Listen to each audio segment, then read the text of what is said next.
Don. This is Curtis Calhoun with MMA News. My first question for you, obviously you're facing the defending champ, Raush Manfio. How much does it mean to you to be in the co-main event for the first PFL card of 2022? It's a huge honor.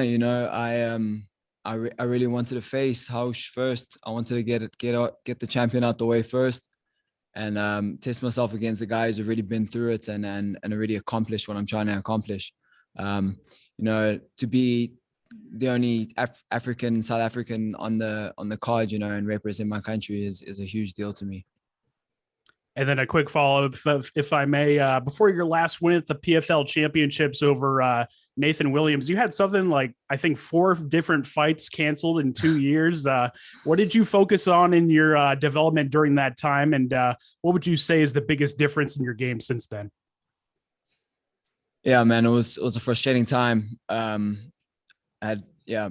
think 4 fights canceled on me, and that was like directly after COVID lockdown, and it was a crazy time. I had quite a few different opponents, so I was training obviously for those specific guys and developing the skills to beat those guys.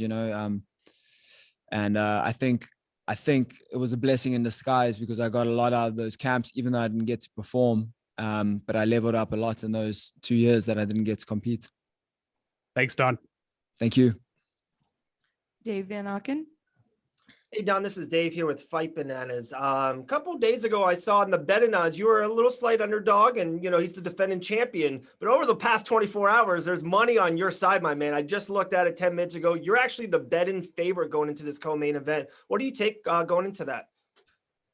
I always come in with an underdog mentality anyway. I wanted to face the champion first because, if he's the guy that's done it already, he's already climbed the mountain, and I want to take his spot on the top of that mountain. So, odds and stuff, that's all, and statistics, that's all on paper. Fights are on paper. So I don't really pay too much attention to that, and I'm just going to get in there and do my thing, and I believe I will win, and I will be the champion this year. Awesome. Appreciate your time. Best skill Wednesday night, Thank you so much. Mark. Hey, Don, this is Mark from the Touch More podcast. How you doing? I'm good, man. How are you? I'm good. Last season you came in not in the tournament bracket and you defeated Nate Williams with that rear naked choke submission. Being in the tournament bracket this year and also going up against the champion of last season in your first fight, how big of an opportunity do you feel this is for you, and how motivated does that give you? A little bit of an extra motivation that your first fight in the tournament is against the champion from last year? Yes, absolutely. I actually wanted to fight Raush first. I specifically said, I was like, if I can get him first, I would really like to get that fight first. Like I've said before, he's climbed the mountain already. And if I can get him out the way first, I already know that I have an advantage over the rest of the roster. Is there anybody else in the tournament bracket that you are like looking forward to fight? Is there somebody in the bracket where you're like, man, I'd really like to fight this guy, whatever time it may come? There's a guy on the roster that we've had back and forth on Twitter and stuff from like previous promotional stuff. Stevie Ray, he's talked a bit of mad shit on Twitter about me before. So, if we manage to get squared up, I think it would be good to settle everything in the cage. Awesome, man. Thank you. Thank you. Alistar.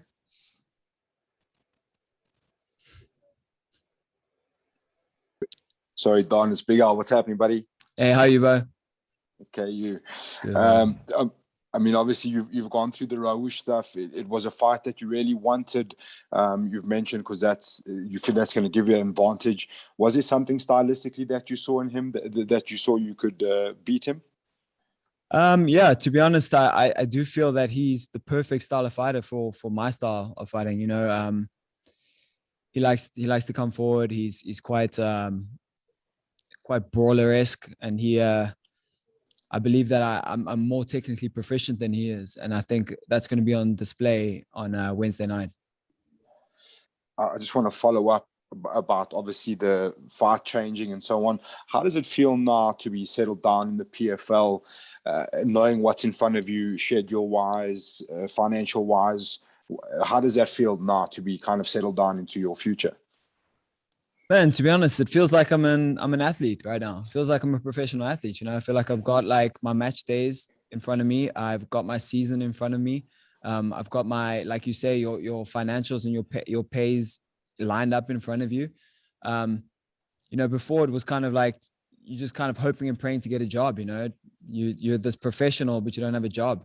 So it felt like you were just training and putting these hours in and wasting all this time and doing all this hard work and not guaranteed anything, you know, of course in fighting, nothing's guaranteed, but it's nice to know that I'm guaranteed today and I'm guaranteed in the next one.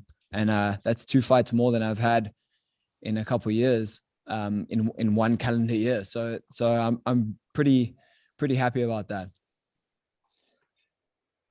Looking at the rest of the roster, obviously there's some big names there, and I would imagine, as it tends to be from South Africa, you might be overlooked from time to time.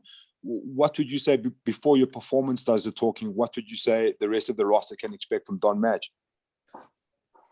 Well, you know, there was a time before anyone from Ireland was known, and Conor McGregor came and he became the biggest thing ever. There was a time before anyone from Cameroon came around, and then Francis Ngannou came and things changed. You know, you can never count anyone out. And oftentimes being the underdog and being overlooked is what drives me more and makes me more motivated to win. So I'm ready for that, and I'm ready to put my country on the map. Thank you, Don. Last one from me. What's your message to the people of South Africa? Hey guys, I know you've been waiting to tune in and be able to watch on TV on ESPN.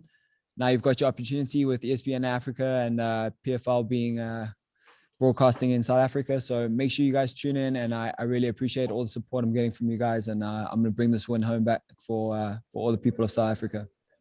Best of skills. Thank you, Don. See you there, Thank you, dude. brother. Thank you. Harry.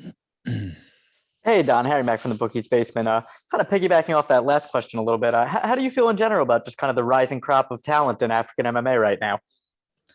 You know, I think like as we've started to see in the trend worldwide is that there's this untapped resource of African fighters that we just haven't been given an opportunity. That's just the reality of the matter. We've got guys, I got guys that I train with that are on this global level, and they just don't get the opportunities. And I think like me doing this and other South Africans fighting in bigger promotions, you know, we're trying to like pave the way for the rest of the guys so that we can say, you know, there's a whole continent out there that you guys have just ignored. Everyone's worried about North America, Europe, and Asia. You got an entire continent of Africa where like the bloodline and the genetics just alone should be scary for the rest of the world. Got it. Thank you very much. Best of luck this year. Thank you. Jake. What's going on, Don? This is Hey. Jake Foley, worldwide superstar. Congratulations on your first child. Although you have fought once since the addition to your family, in what ways has your baby changed your MMA life, and what new motivations has he brought? You know, like it's one of those crazy things. You know, I never really expected to be in a position like this ever. Like when I started fighting, I never really thought about like what happens one day when you're a father. And all I can say is that it's the most motivation I've ever had in my life. Like it's literally, it's a reason to do everything that I do. When I'm going to those training sessions and I'm tired and I know I'm about to get like destroyed by a conditioning session, you know, I'm thinking like, this is for my child, you know? And when you like now, like when you're cutting weight and you're suffering and you got to get through those things, all I can think about is, you know, my son's watching me, and I got to be a good example for him. Thank you for your time. Thank you. Randall.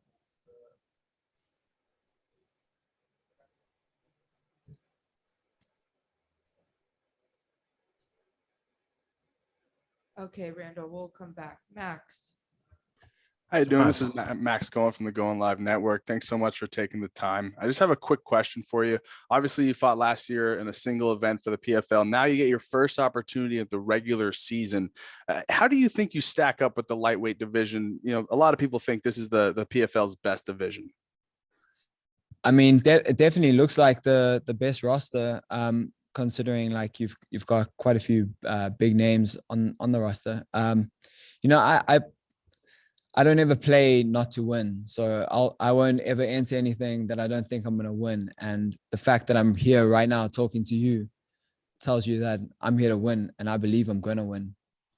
Well, it's an honor to talk to you, man. Thank you so much. I appreciate the time. All right, Randall, let's try again.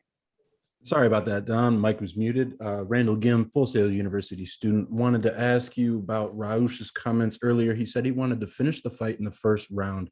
Wanted to hear your reaction to that, and how do you see this fight playing out? You know, this is MMA, and everyone sort of boosts their bravado up a little bit, and everyone says they're going to finish and they're going to do everything. But if you look at the guy's record, he hasn't finished a fight in like 5 years. So I don't really think that's going to happen. And if you look at my record, I finish everyone. So, well, I guess we're going to see on Wednesday nights and what happened, who's really coming out to finish and who's coming out to squeak a decision. Thanks, Don. Thank you. Jonathan? It's Jonathan Ramlakan, 5 Reasons Sports. To kind of follow up on that point, you're coming in on the season on a 7-fight win streak. Like you said, not having lost a fight since 2015. What do you feel like you've been doing right to continue to grow as a fighter? You know, I think a lot of the times, like when we start becoming like successful, like in our careers, we get surrounded by people that like tell you and repeat the things that you want to hear. Like you see like outstanding wrestlers come into an organization, get one knockout, and then all of a sudden everyone's telling them they're a great boxer. You know, I like to have honesty around me. I like to have the people around me be honest with me, and I'm super self-critical too. I always look at everything that I could improve on, and I don't try and shy away from those things, you know. So every single time I'm in the gym, I'm looking at a way to put myself at a disadvantage and make myself better so that I can improve on something rather than just do the same thing that I know I like and then that I know I'm good at. Thank you, man, and good luck this season. Thank you. All right, guys, anyone else have any more questions for Don while we have him? I have one more for Don. Randall Gim here again. So you have about 3 inches on him, and he might have a little bit of a reach on you, but you also have a longer leg reach as well. How do you feel those play into the fight, and do they, you know, change your outlook on the fight much at all? Obviously, we've taken that into account. I usually have quite a bit of range on most of the guys I fight, being 6 foot at lightweight. You know, it's usually quite an advantage, and I do believe that because of our styles, the reach advantage in the hands isn't going to make too much of a difference. But I do believe that the leg reach is going to make a big difference, just based on us stylistically. So yeah, I mean, I do feel that it falls into my advantage, and you know, he's going to have to deal with that range in the fight.